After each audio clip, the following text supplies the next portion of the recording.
So if you're ready to go, I am. I am ready.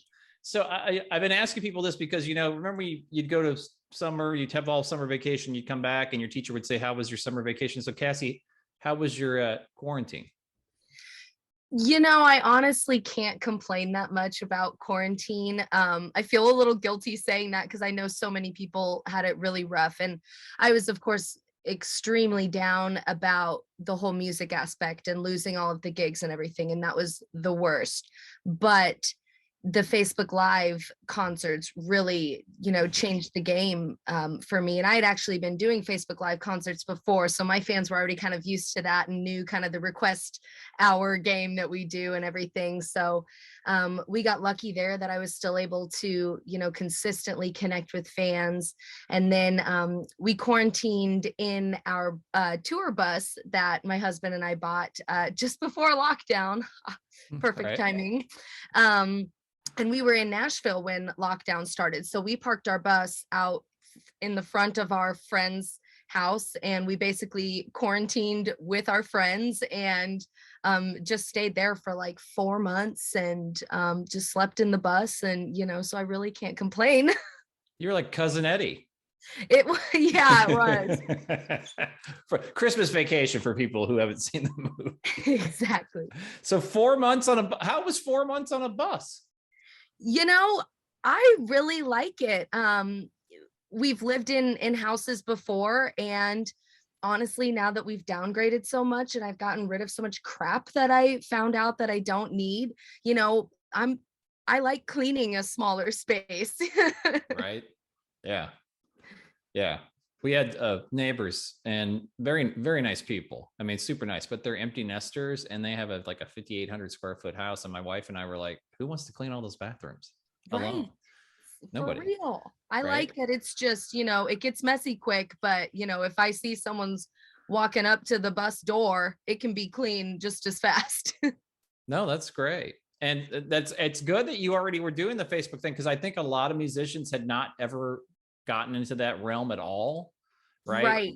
And it's And completely different to just perform for a screen and not getting the applause back. Like a lot of times I would have, our quarantine friends in front of me and I'm like, can you guys just clap for me? Or like, even if it's silent, because it's a totally different thing than, having lights and sound and, reverb and all the things. So no, and I joke with people. It's like, playing live music is like juggling, right? You've got to, and then making sure the video feed would work. And what are the comments saying? All those that's like the fourth ball that's been thrown in. And now you're juggling four ball. It's like a whole other added level of stress especially if you haven't done it before. Yeah, we since I had been doing it, we ended up getting a total system down, and my mom would run the tip line. I would have my virtual tip jar up in the captions, and she would keep track of the tip jar and whose comments were or whose tips were the highest, and that's the next song that comes up. And she would be texting me and like, your next song up is this, and she's in Kansas City and I'm in Nashville. And then Brian, my husband, is going through the comments and telling me like how things are going. And it takes a village. Oh, totally. It totally does. Well, I always want to talk to artists what they're up to now. So tell me what you're working on now. What's the rest of 2021 look like, and what's 2022? What are you wanting to do? Oh man, we are so busy right now. I'm so grateful for that. I've just been touring like crazy this year and putting out new music as much as I can. I put out 3 songs so far this year, and then another one in 2020. And so we were just in Oklahoma last Thursday, and then Alabama on Saturday, and now we're in Kansas City, and we go to Wisconsin tomorrow, then come back to Kansas City, and then we go to Texas. So you're putting a lot of miles on that bus.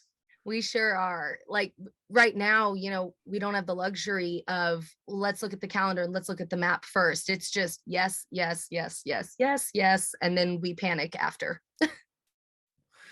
So who's also, this is, I think last was this like, well, obviously I know Go Ray plays with you some, and was Tyson Leslie last week? Was he the one sitting in? Yeah. Yes. Yeah. So Yeah. yeah, we my bass player had something come up last minute, and I mean it was actually like the day before the show, and Tyson Leslie, as always, coming in clutch, learned 4 hours of material and killed the gig as he does. No, he's great. These are all Kansas City people too, right? I mean, I think there's this misnomer that you got to get somebody from LA or you got to get somebody from Nashville, and those are great players too. But there's a lot of great people in this town, which you would know firsthand. Yeah, there really are. And right after I got off The Voice, I went on tour, and any of my full band shows, I was using a Nashville band. And I mean, they are incredible, but I have a different relationship with some of these Kansas City people, and it just feels like home, and we just vibe so well. And, I do a lot of full band shows back in Kansas City. So I really like using some Kansas City guys. Absolutely. Well, since this podcast is here in Kansas City, that makes me feel good. Yes. Um, Although the second most popular place that my podcast is listened to is India, which doesn't make any sense, but it's true. So, Well, hey, take them where you can get them. absolutely. I was reading your bio, and the one thing you were a jock, Cassie. A lot of musicians are not very good at athletics. Like a lot of musicians kind of go that way because they sucked at it. I remember, talking about Neil Peart when he was like one of the reasons he couldn't skate, and he was a Canadian kid. You can't skate in Canada, so What are that's you why gonna do? right. So he picks up the drum, but you're running track, you're playing soccer. Like, tell me a little bit about that. Yeah, I was a competitive gymnast all growing up, until I was signed to Radio Disney in a pop girl group when I was 14, and gymnastics was like a bazillion hours a night. And so I had to kind of make the decision for that or music. And I chose music. I do every time. But I also played sports all growing up, played soccer since I was 5 until my senior year. And then I ran track as well, and went to Park University on a track scholarship and did, I was a jumper. Comes Okay. from being a gymnast, got the legs. So were you doing what kind of jump? What was your key race? What was your thing? What was your event? My main event was triple jump, and I also did long jump and the 4x1, 4x2 open one. Okay. But mainly jumping. Once I got to college, I went pretty much strictly for jumping. Triple jump is like a crazy thing, right? Yeah, it takes a little coordination. It's the hop, skip, jump. So it's one of those things like you see it during the Olympics, everybody gets excited, and then you forget that it's even there for another 4 years, right? Because it's one of the things. In fact, I grew up in Nebraska, and I'm really going to show my age, but Gail Sayers, who played football at the University of Kansas, but he actually was in Omaha, and he had the long jump record in the state of Nebraska, like into the 90s, like just a tremendous athlete, right? So Yeah. it's so the gymnastics, all that core work, all the quad work, all that's where it all came from. Yep. And my whole family is water skiers. My mom is actually a professional water skier, so I also do a lot of water sports and stuff. So all the things that take leg muscles. So your mom's a jock. What's your dad? What was he like? I mean, yeah, he's a water skier as well. Neither of them so much anymore. But yeah, they actually met down at Lake of the Ozarks when my mom was in the ski show, and the rest is history. That's a great story, though. Right? I mean, who could tell you that? Yeah, my parents professional water skiers. That old chestnut. Right. That doesn't happen that much. So Radio Disney. So this was, I have 2 boys, but I mean, we had Disney on and stuff, but the whole Disney thing I didn't really get into. So you're 14. How do they find out about you? How does all this happen? So I love that this is a Kansas City show so that all of my references will make sense. But Yeah. I went to a karaoke competition at the Metro North Mall, right in front of the balloons and everything. R.I.P. And I won the karaoke competition singing Big Deal by Leanne Rimes. And I won a karaoke machine. And the head of that contest was with Radio Disney and said, I'm putting together a girl group. We're going to call it the Commotions. You want to be a part of it? said, you get a headset and it's choreographed. I said, I am in. Your parents were cool with it. They were like, that's great. They have been over the moon supportive since my very first show when I was 5. My mom was my manager all up until now. My husband has taken over, so she was booking my shows when I was 10, and they were taking me all around the country. So yeah, they've been all in. So have you seen Girls Five Eva? Have you seen that on the Peacock Network? I don't think so. Oh, so my gosh, you're gonna have to watch this. So I wish my wife was here because she'll tell you all the people. So it's the whole concept of the show is they had a #1 hit in the 90s, and they were Girls Five Eva because Girls Forever wasn't long enough. So that's their tagline, right? So, and it's there's a woman that was in Hamilton as one of the characters and stuff. Anyway, it's very funny. It's very, you would really, do you like Tina Fey shows at all? Yeah. It's that real quick, like you have to watch it twice to catch it, but it's super funny. And they have like the skeevy manager that was just in it for the money and stuff. Anyway, it was, we enjoyed it highly. So when you're on your bus and you got time to kill. I always do. I will definitely check it out. Check out Girls Five Eva and let me know what you think. I think you'll love it. So how many years did you do that? Maybe 3 years. And then I think some weird things happened with Radio Disney, and it was a whole thing. But I was only 14, so I just knew I wasn't getting checks anymore. And then I moved to the School of Rock and started singing rock music. So was that up north? Where were you doing that for School of Rock? That was in Parkville, actually. Okay.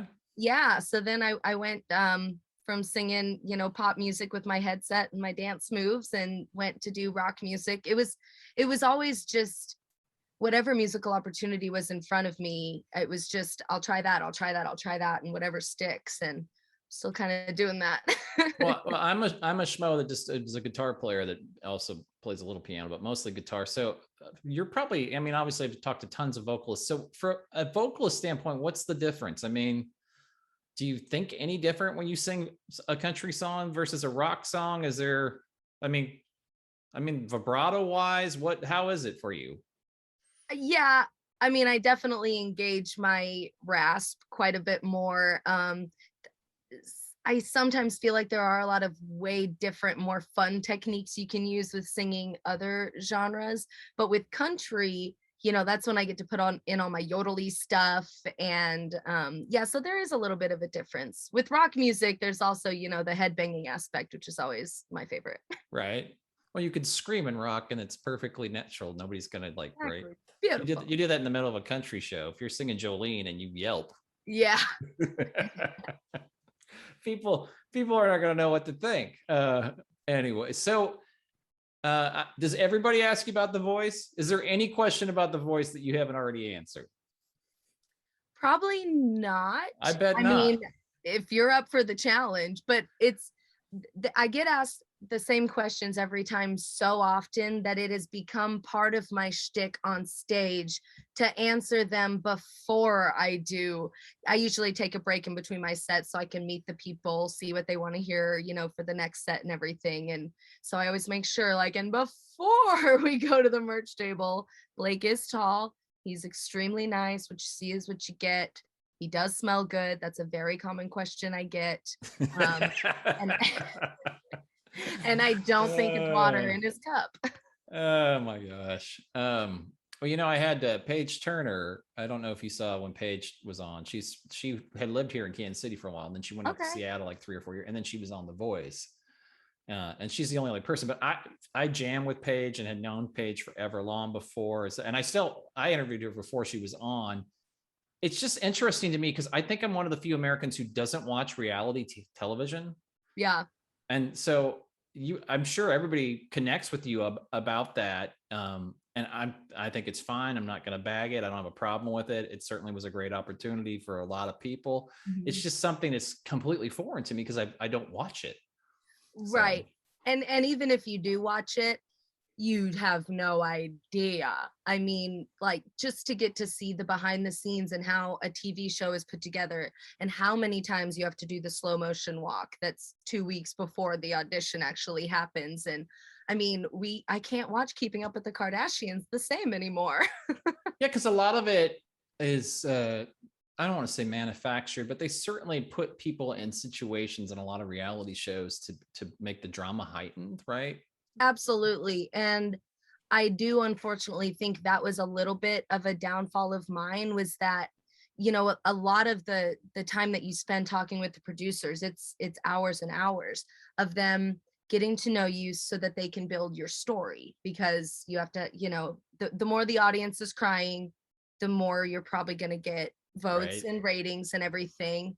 And poor me has a great family and just got engaged and loves her dogs. And If we always, only dad had lost one of his legs on the skiing, right? I literally tell them that. I'm like, you guys couldn't have just like cut one of my arms off or down the stairs or something. Like the house couldn't have burnt down.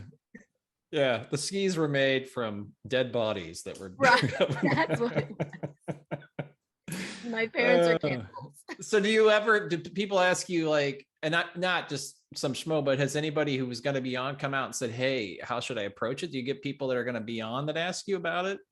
Yeah, I do. Yeah, and my advice is just to always keep trying, because, you know, a lot of times it is not going to happen on your first, second, third, or fourth try. You know, it's a totally different experience to go and sing a cappella, which with a bunch of people in the room, but the people that matter are this close to you and they're not smiling usually, and it's just a very high pressure situation. So you just have to go in being so confident, know your genre. That is a big one. You can't go in and be like, I'm a chameleon, I do all these things. Then they're like, well, that's harder to craft a story and figure out your brand. So bye.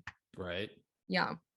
So I read you did an Inc. magazine interview, I think about a year ago, and it was right when COVID was first breaking out. You probably were interviewed before COVID, and one of the things you said is that you're deathly afraid of needles. Now, Cassie, this is a really bad phobia to have in 2021, right? Yeah, it sure is. So how do you deal with it? Well, you know, at the end of the day, with all that, I hadn't gotten a shot since maybe I was a sophomore in high school. Like, if something happens to me on the side of the road and they need to give me an IV, I tell my parents, just take me out to the pasture and shoot me, because it's a horrible phobia. But I did, you know, unfortunately have to get over it, because, you know, I have kind of an older fan base because of all of the classic country music that I sing. And, you know, at that point, it was like, you know, I've got these older fans coming up and wanting to hug me at the merch table and their indoor shows. And I'm like, you know, it's not about You don't me. want to kill Nana. Exactly. Mm-hmm. And yeah, it wasn't about me anymore at that point. But I will tell you, the experience was terrible, and I am glad it is over. And I will not be looking at a needle for at least 10 more years. You're going to need a lot of Xanax, I right? know. Or go to like where pot's legal and just right. Yeah, give me a laughing gas or whatever. So my mom is from Texas. She's 89 years old and she loves old country. And so I sent her your stuff and she loved you. So that's cool. But I'm always, you know, for somebody that's not way into the weeds, like everybody knows about Patsy Cline, everybody knows all those kind of the standard people. Who are people that you love that weren't super famous, but are just great singers that you're like, wow, they're great? Connie Francis is a really big influence of mine. Susie Boggess, Brenda Lee is a big one. Tanya Tucker, obviously. Anybody that my mom was showing me who was super young when they made it, because I was, you know, 10 at the time when I started performing professionally, and she was like, oh, here's Leanne Rimes and Tanya Tucker and Brenda Lee, and they were all so young. And I'm like, you know, that's going to be me. And I think that really lit a fire under me at that time. I saw Susie Boggess once at the Nebraska State Fair. I took my mom. I'm a good son. We went and saw her. I took her to see Vince Gill. I've taken her to see Willie Nelson a couple times. Wow. And she loves all of it. So Susie was great. She put on a great show. Yeah, that's awesome. I've never seen any of the greats live, but hopefully I will someday. Wait. What? How have you not seen any of these people live? That's a really great question. I also am a little bit of a hermit. Well, you live in Nashville. I mean, obviously you couldn't do anything the last 18 months, but before Right. that, there was a lot of people playing out in Nashville, right? And Yeah. I would think you'd have the cachet that if you said, "Hey, I really would love to come see a show," that you probably could get in. Yeah, we probably could. Well, we're honestly never even in Nashville. We are on the road constantly. So anytime that we actually do get time that's not on the road and not go, go, go, go, go, kind of the last thing I want to do is go out to a bar and pay for a, $12 Bud Light and Now that part I get. yeah. Because I have a lot of musician friends. They're like, "It's my night off. I love you, but I'm not going to come out and see you guys." Yeah. Right? There's a lot, and I get that because like I'm the same way, especially this time of year where it's like dark early, and it's like that. If it's dark, I haven't left the house yet. It's just not going to happen. Yeah, which it is dark now. I know crazy. this time you don't know because it was like 90 degrees today, but it's technically fall. So weird. So okay, let's say you get, who do you want to see? Let's say you're rested up, you haven't been on the road. Who are your like top 3 that you want to see? Ooh, this is gonna be probably weird. Tyler Childers, absolutely number one. I'm like, it's like it's a sickness at this point. I'm so obsessed lately with him. I'm unable to listen to anything else. So he is number one. Is he aware of this? Because now he is. Good. Shout it from the rooftop. If only he would notice me. When you guys do your duet next year, I don't want any money, but give me an executive producer credit because I brought you together. It's making me sweat. Okay, Tyler's one. You got 2 more. All right, Taylor Swift. Gotta go with Tay Tay. Her last 2 records, the songwriting on them just it was just so monumental, I feel like, for the time that we were in, and everybody just wanted to cry anyway, and then Taylor gave us a cry album ×2 and it was just perfect. So Taylor, gosh, who else? I would love to see Tanya Tucker for sure. Yeah. Well, I just think it's interesting. Like, who do you want? There's somebody asked somebody, it's like, who are the people you'd pay to see? And they were like 2 people. Like, there's hardly anybody. But I really always wanted to see Les Paul. Oh. Because Les Paul was playing into his 90s at the Iridium Club, and it just never worked out. And and part of that, when I was in college, I was super poor, like most college students, right? I'm sure you were too. Yeah. And Dizzy Gillespie was playing because I went to University of Nebraska for undergrad, and I was like, "Oh, that'd be great," because and I knew all about him because of my father. And I was like, "Oh, I'll catch him next time," because I had no money, and then he like died 6 months later. So I make a real effort if they're older and they're in town. Like, I really try to come out because I was like, you just don't know. You don't. No. Oh, so another one of mine is Post Malone. And I've never in my life been to a hip hop concert. And so I'm so sheltered, apparently. Not a lot of those in Smithville? I guess not. So what do you love about Kansas City? I love that my family's here. I love that it's a big city, but it feels like a small town. You can kind of just go anywhere and see somebody that so it always just feels familiar and feels like home. Obviously the food, love the barbecue, love chicken and pickle, and yeah, I mean, I've been here since I was 5, so it's got a very, very big piece of my heart. So do you play pickleball at Chicken and Pickle? I do. I just got to do a celebrity pickleball tournament there. And I was paired up with Trey Kennedy, who is a comedian and huge TikToker. That was the most terrifying athletic experience of my life. You're a jock, though. You should be fine. Yeah, like 1,000 years ago, I haven't even like mall walked in months. So I was very afraid, but we did really well. That's great. Like, people take that shit really seriously.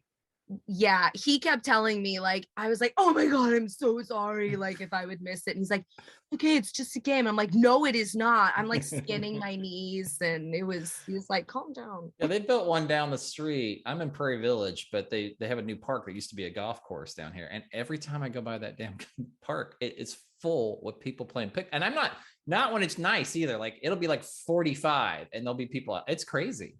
People are getting hardcore about it. Yeah. And it's a drink, or it's a drink. It's a game that like you can play it with a drink in your hand, or you can go crazy. So it's, it's for all ages, which is awesome. So for you, you've got, and these are just off the top of my head. I don't know. You've probably done a ton others, but I know you've done like national anthems, right? At sporting events. I really remember you did the plaza lighting ceremony. Didn't you do Cool Yule? Yeah. I love that's one of my favorite Christmas songs, right? That's a great song.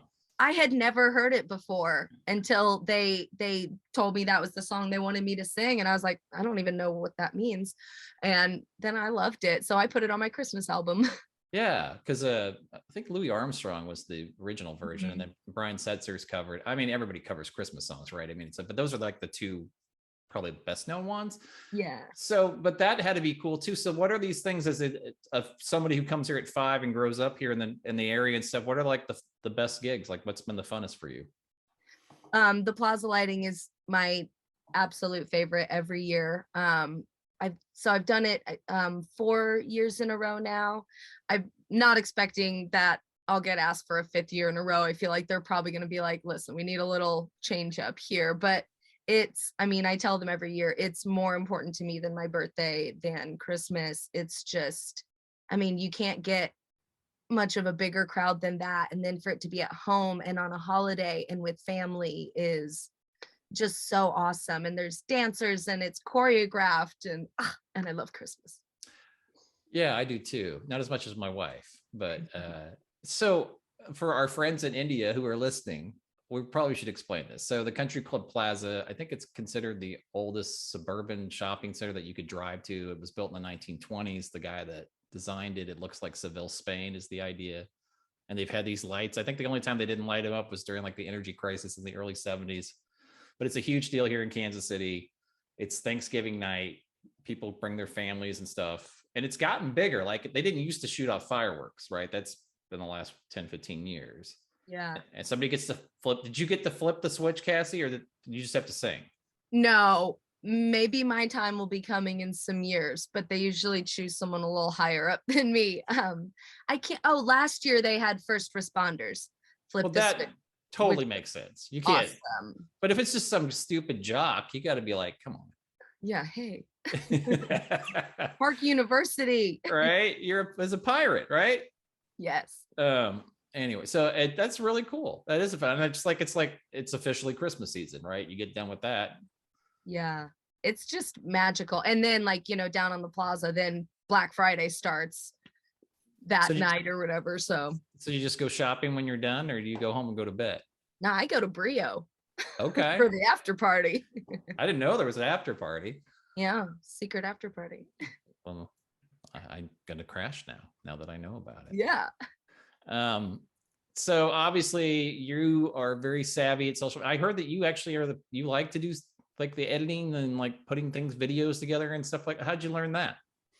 I'm just super impatient and I'm very particular, and I'm a female and know exactly how I want to look in all shots. And so I just decided to kind of take that over. And like I started it by doing Music Mondays, and so I would just have my tripod and film myself singing a cover, and I started to do little cuts here and there just to make it more interesting. And then we just kind of started ramping it up video by video, and then ended up with the music video for Poor Angel. My husband Brian shot it down on Broadway during lockdown, so it's kind of eerie to see Broadway completely empty in Nashville.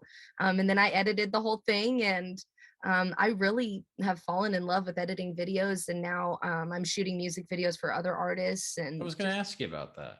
Yeah, I really like doing it. So what software do you use for editing? This is probably way nerdy, but I told you offline, my undergrad was in broadcast journalism. So I'm curious what you used to edit.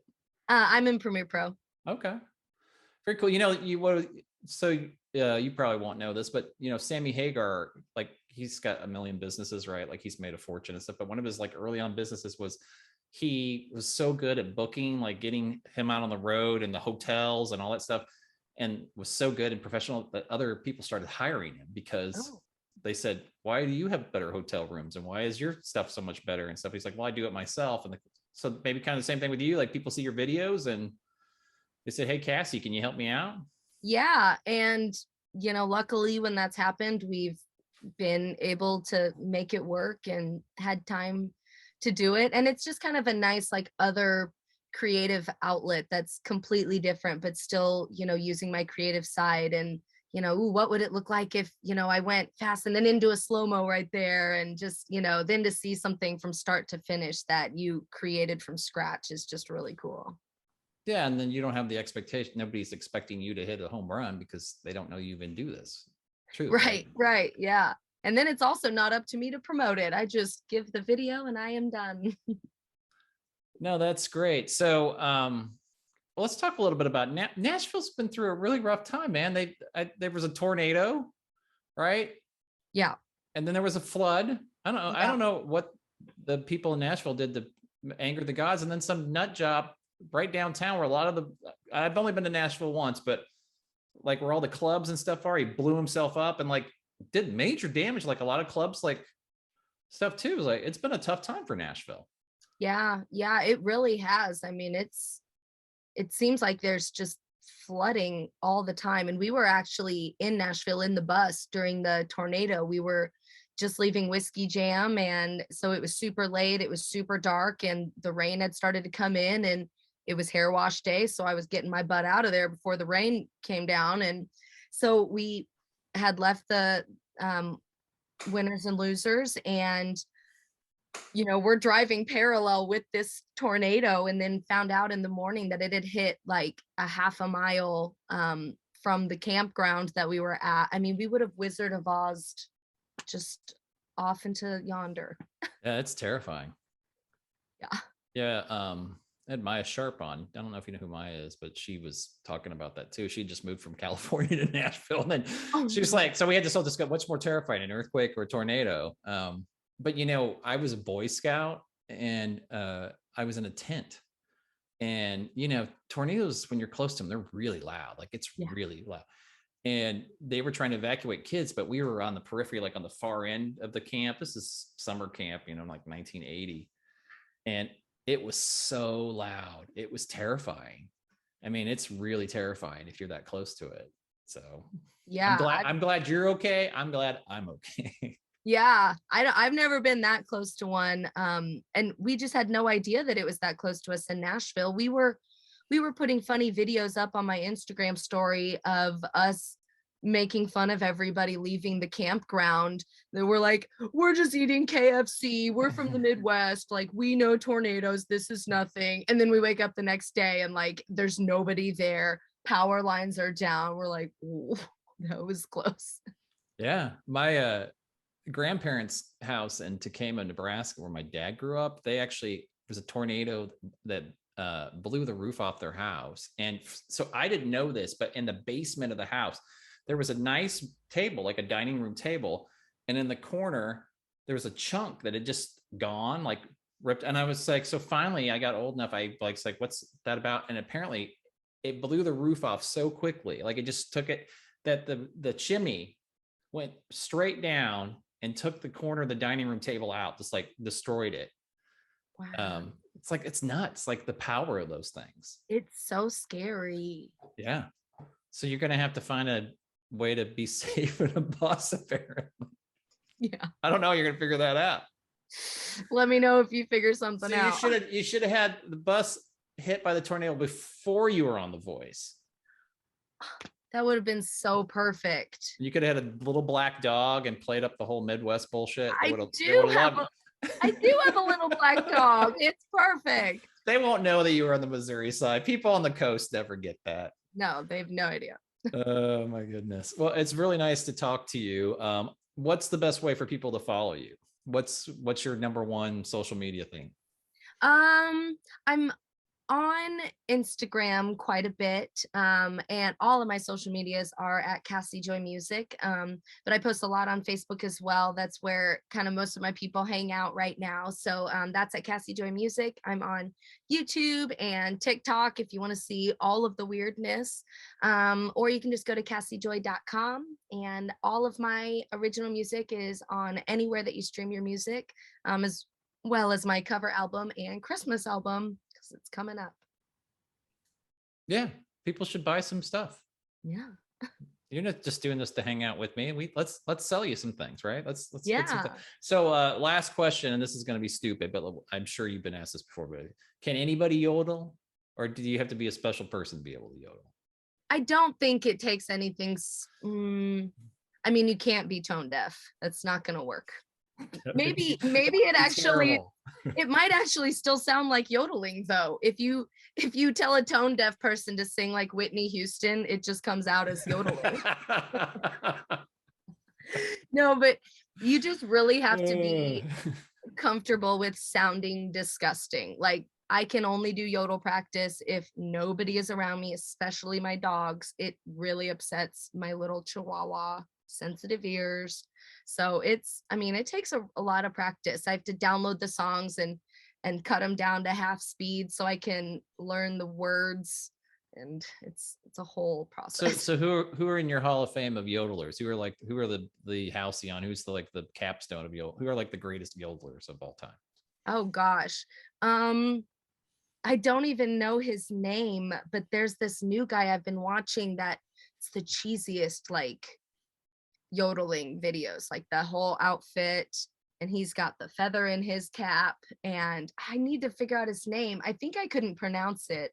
He's from Switzerland, I imagine, but yeah, I'll think that I'm really getting somewhere with my yodeling, and then I watch a real life yodeler and I'm like, whoa, it's a different beast. All right, so this is going to go up on November 6th. So I'm looking at your calendar. You're going to be in Pineville, Louisiana on the 13th. So people should check you out there. I'll put this all in the show notes so people, and then you're going back, Cassie, you're going back to Wisconsin in December. I know. I need to just. What are you thinking? It's going to be terrible. And in the winter, we're so stupid, but we love Wisconsin. I just don't know if we're going to love driving the bus up there in December. So Wisconsin, you don't think of that as like a big country area, but you obviously have a lot of fans there. Yeah, I don't know what's happened this year. I got one Wisconsin gig and put it on my website, and then I think maybe people don't know how willing we are to travel all over the world. And so once people saw Wisconsin, we just all of a sudden got like 4 other Wisconsin gigs, and they sure weren't close to each other. So we're just, spelling my name. Right.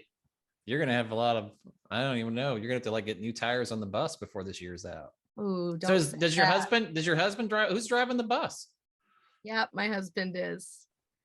He'll say he drives the bus, he fixes the bus, he does the sound, photos, video.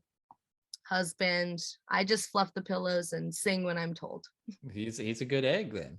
Yeah, I got a good one. We when I was a freshman in college, we did a trip from Lincoln to South Padre Island for spring break, and it was supposed to be a luxury liner and stuff, and it was not a luxury liner bus.